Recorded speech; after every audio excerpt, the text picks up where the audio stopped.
Hello नमस्कार, welcome to अर्थनिधी. आजचा video आपला MCQ अप्रोच हा नेमका आपल्या परीक्षेसाठी किती गरजेचा आहे आणि तो कसा डेव्हलप करावा यासाठी आपण काही MCQ प्रॅक्टिस घेतो आहे. इकॉनॉमिक्सचे काही क्वेश्चन्स असतील 8-10 याच्या नियर अबाउट या रेंजमध्ये, आणि या सगळ्या याच्यामध्ये कुठलाही स्पेसिफिक एक टॉपिक मेन्शन न करता आपण रँडमली क्वेश्चन घेऊयात. ह्या सगळ्या गोष्टी करण्यामागचा उद्देश हा आहे की बघा आपण काय करतो आहे, खूप गोष्टी वाचन करतो आहे, इकॉनॉमिक्सच्या सगळ्या टॉपिकचं वाचन करतो आहे. मग वाचन केलेल्या गोष्टी ही परीक्षेमध्ये येत आहेत, कामाचं आहे बरोबर. मग पुढे असं लक्षात येतं की सगळ्याच गोष्टी वाचलेल्या समजतील असं नाही आहे. मग आपल्याला या प्रश्नामधून हा जो MCQ अप्रोचचा जो काही आता व्हिडिओ येईल किंवा इथून पुढे जी सिरीज सुरू होईल आपली, ह्याच्यामधून मला काय करायचं आहे, तुम्ही केलेलं वाचन रीडिंग ही प्रॉपर तुम्हाला समजली का हे कधी कळतं, पेपरमध्ये गेल्यानंतर आयोगाच्या. का? कारण तिथं ॲप्लिकेशन बेस्ड क्वेश्चन असतात, अंडरस्टँडिंग बेस्ड क्वेश्चन असतात, आणि मग आपल्याला कळतं की अरे आपण वाचन केलेलं, आपण केलेली एवढी मेहनत, लायब्ररीत इतके तास बसलो, त्याचा काही उपयोग झाला नाही, हे तिथं होता कामा नये, इथं झालं पाहिजे. आता जे काय समजा मी क्वेश्चन घेऊन येईल तुम्हाला, इथंच काय असेल चूक बरोबर कळू द्यात, तुम्ही किती राईट ट्रॅकवर आहेत का रॉंग ट्रॅकवर आहेत, आणि किती डॅमेज झालेलं आहे ते कंट्रोल इथं करता येईल, ज्याला आपण डॅमेज कंट्रोल म्हणतो. आला लक्षात उद्देश या टॉपिकचा सगळा? चल, झालेली रीडिंग हे अंडरस्टँड प्रॉपर कळालं आहे का, म्हणजे नुसतं वाचन नाही तर वाचलेलं समजलं आहे का, आणि याच्या पुढं ॲप्लिकेशन ज्याला आपण इकॉनॉमिक्समध्ये खूप जास्त इम्पॉर्टन्स देतो, तो एक पार्ट इथं लक्षात घ्यायचा आपल्याला. फायनली या तिघांच्या व्यतिरिक्त म्हणजे एवढं सगळं एखाद्याने केलं पण हा मुद्दा राहतो, मला हा एक हायलाईट करायचा आहे. तुम्हाला सर हा काय प्रकार आहे, तुम्ही किती अभ्यास करा, कन्सेप्ट क्लिअर करा, अंडरस्टँडिंग करा, ॲप्लिकेशन करा, फॅक्ट्स पार्ट करा, पण पेपरमध्ये एक अजून पॅटर्न असा जो क्वेश्चन डिकोड न करणं. बऱ्याच वेळा आपल्याला प्रश्न समजतच नाही आहे आणि न समजल्यामुळे उत्तर चुकतं, तिथे एक घाईगडबड आपल्याला होते, ती इथंच क्लिअर झाली पाहिजे. त्यामुळे हा एक अँगल, क्वेश्चन नीट समजून घ्यायचा आणि मगच उत्तर द्यायचं. क्लिअर? अजेंडा लक्षात आला या सगळ्या MCQ प्रॅक्टिस सिरीजचा. तुम्हाला जेवढे इनपुट्स माझ्याकडून देता येईल मी तुम्हाला याच्यात देईल. आता इथून पुढे हा प्रकार असाच असणार आहे आपला, काही ठराविक रँडम क्वेश्चन घेईल, तुम्ही सॉल्व्ह करायचे. तुमच्यासमोर प्रश्न असणारे काही सेकंद तुम्हाला असतील, तुम्ही उत्तर मेन्शन करा, तिथं वही पेन घेऊन बसाल असा अपेक्षा आहे. कमेंट बॉक्समध्ये मेन्शन उत्तर केलं तरी चालतंय, नाही केलं तरी वही पेन घेऊन बसा, हा प्रश्न आणि त्याचं उत्तर. तुम्हाला सर आयोगात 4 पर्याय असतील, हा आपला पॅटर्न नाही. इथं तुमचा अभ्यास चेक करायचा आहे. ॲज इट इज हा प्रश्न आयोगात येईल का नाही काही घेणं नाही आपल्याला, पण as it is he concept मात्र आयोगात येईल ना. प्रश्न हा माझा आणि आयोगाचा सारखाच असला पाहिजे, अजिबात अट्टहास नाही माझा, पण कन्सेप्ट मात्र आर्थिक वाढ ही माझी वेगळी आयोगाची वेगळी असं असते का. म्हणून आपण काय करतोय, कंटेंट, कन्सेप्ट आणि सब्जेक्ट हे टार्गेट करतोय. त्याच्यामुळे हे जर क्लिअर झालं तर प्रश्नांची लेवल कशी असू द्यात, कितीही आयोगाने फिरून विचारू द्यात, तुम्ही उत्तर देऊ शकताय. कळतंय? चलो सो लेट स्टार्ट. उत्तर द्या. आर्थिक विकासाशिवाय आर्थिक वाढ शक्य नसते. चुकीचं का बरोबर? आणि हा सगळ्यात महत्त्वाचं, हा सगळा मुद्दा आहे ना आपल्या टेलिग्रामवर टाकलेला आहे. Arthaniti by Gajanan Baske Telegram channel search करा, तिथं प्रश्न टाकले, तिथलचे प्रश्न सॉल्व्ह करा आणि मग एक्सप्लेनेशनसाठी इकडे या. चल, याचं उत्तर आहे पर्याय क्रमांक 1. का बरं? इथं काय माहिती पाहिजे तुम्हाला, आर्थिक विकास, आर्थिक वाढ या 2 कन्सेप्ट आहेत. मुळात आपल्याला आर्थिक विकासाशिवाय आर्थिक वाढ शक्य नसतं असं म्हटलंय. ह्या 2 concept individually you have to know. आर्थिक वाढ आणि आर्थिक विकास. जनरली फक्त GDP वाढणे, पर कॅपिटा इन्कम वाढणे म्हणजेच आर्थिक वाढ होय. मग हे झाल्यानंतरच वाढलेलं GDP जेव्हा तळागाळातील लोकांपर्यंत जातं, म्हणजे जिथं राहणीमानाचा दर्जा सुधारतो, शिक्षण, आरोग्य हे सगळ्या गोष्टी ज्या वेळेला विचारात घेतलं जातं त्याला आपण विकास असं म्हणतो. मग वाढलेलं राष्ट्रीय उत्पन्न हे तळागाळातील लोकांपर्यंत पोहोचवायचं आहे, त्यासाठी आधी राष्ट्रीय उत्पन्न वाढलं पाहिजे, म्हणून आधी आर्थिक वाढ ही संकल्पना झाली पाहिजे. ही झाली संकल्पना तरच हे शक्य आहे विकास.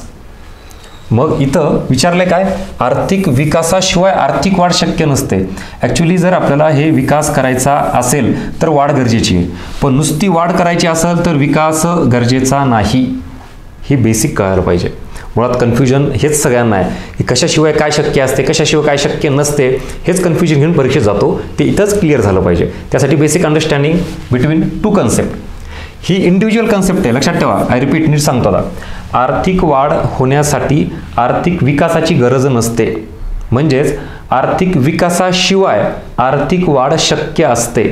असे सगळे वाक्य आहेत. आता हे व्यवस्थित लिहून घ्यायचे. बस चलो, 2 कन्सेप्ट क्लिअर. तुम्हाला इथं उत्तर चुकव बरोबर काही असू द्यात, तुम्हाला कळालं तरी मुद्दा की आपण आत्तापर्यंत आर्थिक वाढ आणि आर्थिक विकास जे केलंय ते ह्या पद्धतीने केलं पाहिजे होतं. इंडिव्हिज्युअली तुम्ही कराल आणि परीक्षेत असा प्रश्न येईल, काही अर्थ नाही या कारणाला. नेक्स्ट, पुढचा प्रश्न वाचा, उत्तर द्या, मग एक्सप्लेनेशन असेल. चला पटकन.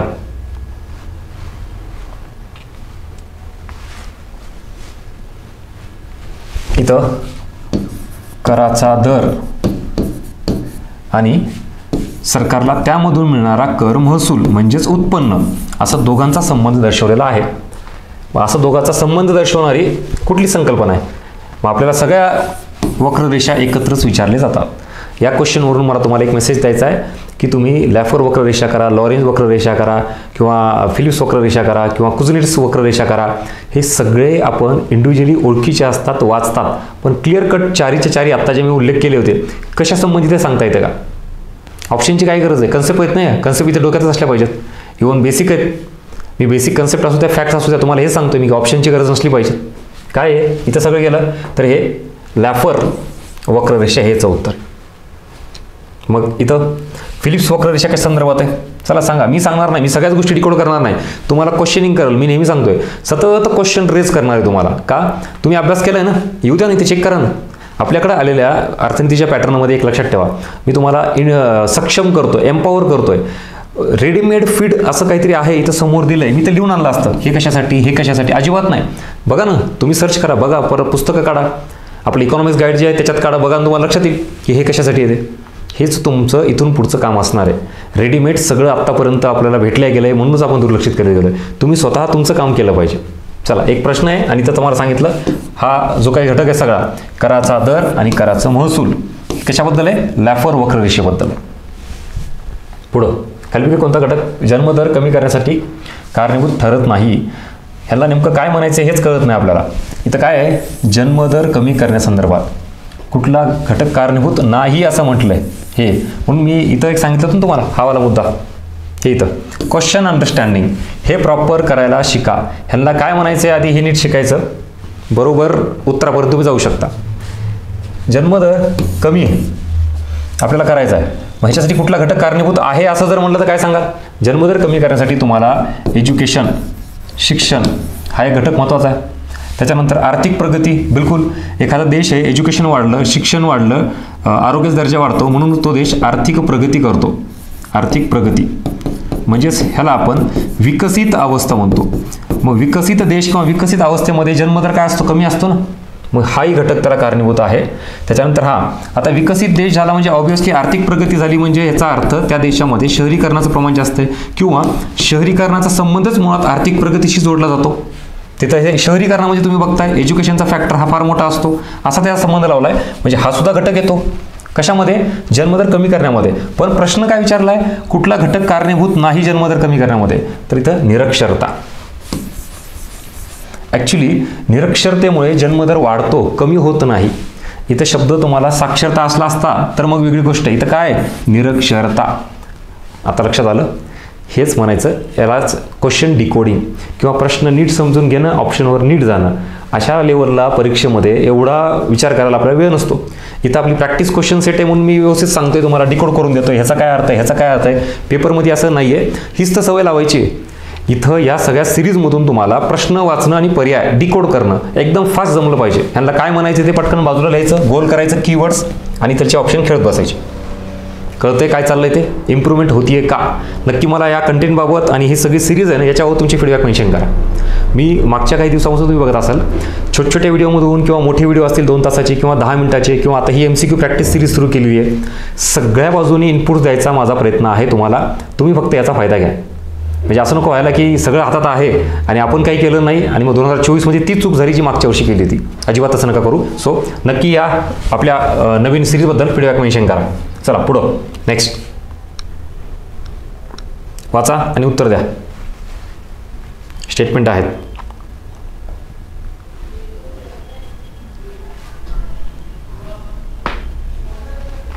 चला दिलं उत्तर.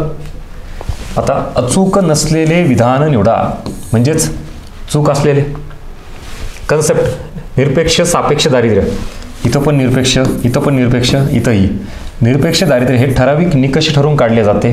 बिलकुल यस करेक्ट. निरपेक्ष दारिद्र्याचे पूर्णपणे निर्मूलन करता येते. बिलकुल यस. निरपेक्ष दारिद्र्य सर्वच देशांमध्ये आढळून येते. इथं मात्र गफलत आहे. आता काय विचारले? अचूक नसलेले म्हणजेच चूक असलेले विधान. तर हे बरोबर होतं, हे बरोबर होतं, पण हे आपल्याला इथं निवडायचं. हे म्हणजे हे चुकीचं विधान आहे. निरपेक्ष दारिद्र्य सर्वच देशामध्ये आढळून येतं का? नाही. तुम्हाला सापेक्ष आणि निरपेक्ष दोन कन्सेप्ट क्लिअर पाहिजेत. सापेक्ष दारिद्र्य म्हणजेच तुलनात्मक पद्धतीनं काढलेलं दारिद्र्य. निरपेक्ष दारिद्र्य म्हणजे ठराविक निकष ठेवून काढलेलं दारिद्र्य. जर ह्याचं पूर्णपणे निर्मूलन करता येऊ शकत असेल तर सगळ्यात देशात कसं आढळून येईल? नाही आढळून येणार ना. मग इथंच ह्या ऑप्शनमध्ये त्याचं उत्तर लपलेलं आहे. सापेक्ष दारिद्र्य असं आहे ज्याचं पूर्णपणे निर्मूलन करू शकत नाही. म्हणजेच जगातील सर्वच देशामध्ये हे दिसून येतं. कमी अधिक प्रमाण असेल पण सर्वच देशात दिसून येतं. का? कारण इथं तुलना केली जाते. जगातला कुठलाच देश असा नाही की त्या देशातील व्यक्तींचं उत्पन्न सारखंच समान असेल. Is it possible? शक्यच नाही ते. म्हणून जगातील सर्वच देशामध्ये काय हे सापेक्ष आढळून येतं, हे निरपेक्ष नाही. मिळालं उत्तर. कन्सेप्च्युअल क्लॅरिटी असणं अपेक्षित आहे. म्हणजे एवढ्या सगळ्या गोष्टी नुसत्या समजून जमणार नाही तर हे ॲप्लिकेशन बेस्ड क्वेश्चन आहे. तुम्हाला एवढ्या कमी वेळेत ह्याचं ॲप्लिकेशन पण जमलं पाहिजे. सापेक्ष आणि निरपेक्षचं त्याच्याबद्दलचे विधान आहेत. चला नेक्स्ट क्वेश्चन घ्या पुढचं.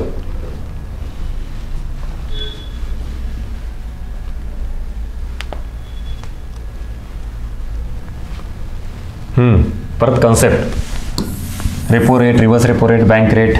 परिस्थिती कुठली आहे? महागाई आहे. कन्सेप्च्युअल क्लिअरिटी असल्याशिवाय नाही शक्य. तुम्हाला रेपो रेट ही कन्सेप्ट काय ह्याच्यासाठी इथं RBI आणि बँक ह्या दोघांचा संबंध येतो. RBI व्यापारी बँकांना अल्प कालावधीसाठी ज्या दराने कर्ज पुरवठा करते त्याला काय म्हणायचं? Repo rate. कोण कोणाला कर्ज पुरवठा करत आहे? RBI व्यापारी बँकांना. सो एक्झॅक्टली रिव्हर्स, उलट इकडं रिव्हर्स रेपो रेट म्हणजेच RBI व्यापारी बँकांकडून ज्या दराने कर्ज घेते त्याला काय म्हणायचं? Reverse repo rate. मग याचा दर नेमका किती आहे? समजा फॉर एक्झाम्पल 5% होता तर तो 8% झाला किंवा तो 3% झाला. म्हणजे इकडं कमी केला, इकडं वाढवला आहे. ह्याचा काय परिणाम होतो? काय असतं? Conceptual clarity. काय परिस्थिती आहे? महागाई. महागाईमध्ये समजा ही बँक आहे, बँकेला इकडं अर्थव्यवस्थेत कर्ज द्यायचा असतो. बँक इकडं कर्ज देते. जर इकडं हे रिव्हर्स रेपो रेट म्हणजे कर्ज कोण देतोय? ह्याला RBIला, व्यापारी बँक. ह्याचा 5% दर असेल तर व्यापारी बँकांना 5 रुपये मिळेल. 100ला 5 रुपये. हा जर वाढवला 8% केलं तर व्यापारी बँकाला फायदा होईल ना. आधी 5 रुपयेच व्याज मिळायचं, आता 8 रुपये मिळतं. अशा पद्धतीने व्यापारी बँक RBIला जास्त कर्ज देईल आणि जास्त कर्ज दिले की बँकेकडे पैसा कमी होईल. मग एक्झॅक्टली महागाईमध्ये इकडं पैसा कमीच राहिला पाहिजे बँकेकडं किंवा अर्थव्यवस्थेकडे. एक्झॅक्टली RBIचा हाच हेतू असतो. म्हणून महागाईच्या परिस्थितीमध्ये रिव्हर्स रेपो रेट हा काय केला जातो? वाढवला जातो, जास्त केला जातो. हे तुमचं इथं उत्तर आहे. अशी कन्सेप्च्युअल क्लॅरिटी पाहिजे. कोण कोणाला कर्ज देतं, त्याचा काय परिणाम असतो, तेजी, मंदी, ह्या सगळ्या गोष्टीतून तुम्हाला परत एकदा याचं उत्तर आलं नाही आलं ठीक आहे, पण मुळात एखादी कन्सेप्ट किंवा एखादा टॉपिक हा कसा केला पाहिजे याचं तरी ओरिएंटेशन मिळतंय का. आणि जी गोष्ट तुम्ही आधी करत नसाल तर मात्र आता करावी लागेल. आणि ज्यांचे उत्तर बरोबर येत आहेत त्यांचं काही टेन्शन नाही, you are on the right track. जर तुम्ही अशा ॲप्लिकेशन बेस्ड कन्सेप्च्युअल अंडरस्टँडिंगवाले क्वेश्चन सॉल्व्ह करत असाल तर चांगलं आहे. मुळात येणारी 2024 त्यात कंबाईन असू द्या किंवा राज्यसेवा असू द्या, रिझल्ट डिसाइडिंग फॅक्टर जर कुठला असेल तर असाच हा कन्सेप्टचा अंडरस्टँडिंगचा आणि ॲप्लिकेशनचा भाग. बाकी इझी साधे क्वेश्चन जे आहेत तिथं बऱ्यापैकी जे सिरियस कॅन्डिडेट आहेत करतात अभ्यास, पण इकडं जमणार नाही, हे झेपणार नाही, हे जरा जड आहे, ह्याच्यावर लक्ष द्या. रिझल्ट डिसाइडिंग फॅक्टर हे आहेत. चला पुढचा क्वेश्चन नेक्स्ट. त्या संदर्भात आहे औद्योगिकरण, त्याच्यात पण ग्रामीण औद्योगिकरण. आणि इथं कशाशी संबंध जोडला आहे? रोजगार निर्मितीस घट होण्यास कुठले घटक कारणीभूत? ग्रामीण औद्योगिकरणास हे देशातील रोजगार निर्मिती घट होण्यास कारणीभूत आहे असं म्हटलेलं आहे. चुकीचं का बरोबर आहे? जस्ट 2च पर्याय सांगा. इथं आपण रोजगार निर्मिती कमी होण्यास हे कारणीभूत आहे का?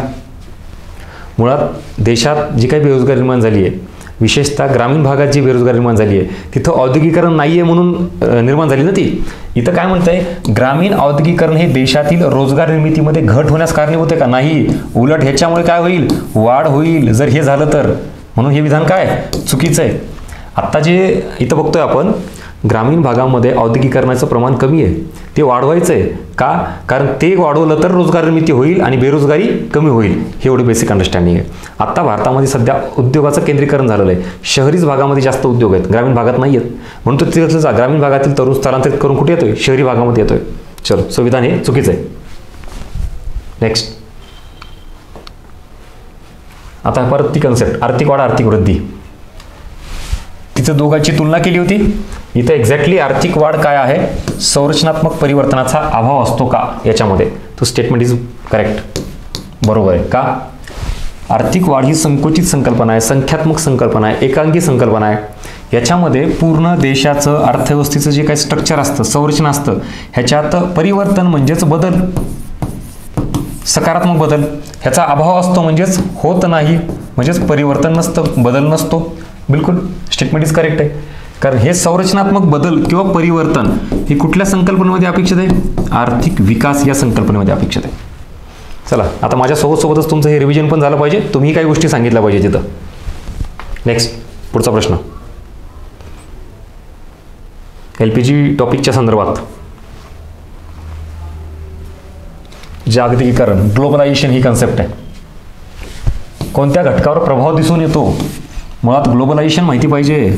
समजा हा देश आहे, या देशामध्ये दुसऱ्या देशातील वस्तू आयात याच्यावर निर्बंध, दुसऱ्या देशातील गुंतवणूक याच्यावर पण निर्बंध, हे आधी होतं 47 ते 1991 भारतात, ह्याला बंदिस्त अर्थव्यवस्था म्हणायचं.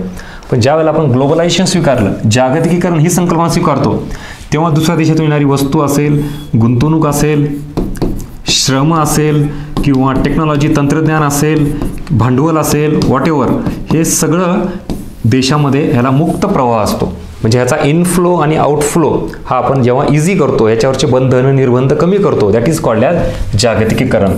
आणि जर मग असं दुसऱ्या देशातून ह्या सगळ्या गोष्टी जर येत असतील आपल्या देशात, तर आर्थिक गोष्टीवरही परिणाम पडतो, राजकीयवरही पडतो, सांस्कृतिकवर पडतो. याचं उत्तर काय, वरील सर्व, हे अशा सगळ्या गोष्टीवर परिणाम पडतो. ठीक आहे, चलो so this is all about आजचे आपले practice question set. Hope so की तुमच्या काही गोष्टी याच्यातून डेव्हलप होत आहेत, लक्षात येते गोष्ट, काही गोष्ट ॲज इट इज तुम्हाला सॉल्व्ह होत असेल, चांगली गोष्ट आहे. ह्या सगळ्या प्रश्नाचा एकच उद्देश मी तुम्हाला सुरुवातीला सांगितलं, तुम्ही केलेली रीडिंग ही तुम्हाला समजली आहे का, समजल्यानंतर त्याचं ॲप्लिकेशन जमतं आहे का, आणि जर तुम्ही रीडिंग व्यवस्थित केलं आहे, अंडरस्टँड पण केलात, ॲप्लिकेशन पण जमायला लागलं, तर शेवटचा घटक मी तुम्हाला इथं दाखवतो, तो म्हणजेच क्वेश्चन समजतोय का. अशा सगळ्या अँगलनी आपण याच्यावर काम करतोय. सो कसा वाटला कंटेंट व्हिडिओ, नक्की तुमचे फीडबॅक कमेंट बॉक्समध्ये मेन्शन करा, लाईक करा आणि जास्तीत जास्त विद्यार्थ्यांना शेअर करा. आपल्या अर्थनीतीच्या संदर्भातील जे आत्तापर्यंत कंटेंटवर जे काम केलं आहे, इकॉनॉमिक्स गाईड या बुकमधून एवढ्या एक्झामला रिफ्लेक्शन आलं आहे. तुम्ही अर्थनीतीचं टेलिग्राम चॅनल बघा, त्याच्यात तुम्हाला ह्याचा प्रूफ दिलेला आहे. आणि इकडं जी बॅच टाकली होती आपण येणाऱ्या आत्ता 2024च्या एक्झामसाठी, रेकॉर्डेड स्वरूपातील बॅच आहे. जर कोणाला जॉईन करायची असेल, जे पुण्यात असतील त्यांना ऑफलाईन ऑप्शन आहे, पुण्याच्या बाहेरच्यांनी हे करा. आपली आत्ता जस्ट ही रेकॉर्डिंग जवळपास ऑलमोस्ट एक 10 ते 15 लेक्चर झालेले आहेत, त्याचे हळूहळू पुढचे कंटिन्यू चालू राहतील. त्या संदर्भात इन्फॉर्मेशन आपल्या ॲपमध्ये अवेलेबल आहे, तुम्ही जाऊन नक्की बघू शकता. सो भेटूया परत पुढच्या नवीन याच क्वेश्चनच्या MCQ प्रॅक्टिस सिरीजमध्ये नवीन क्वेश्चनसह. Thank you so much.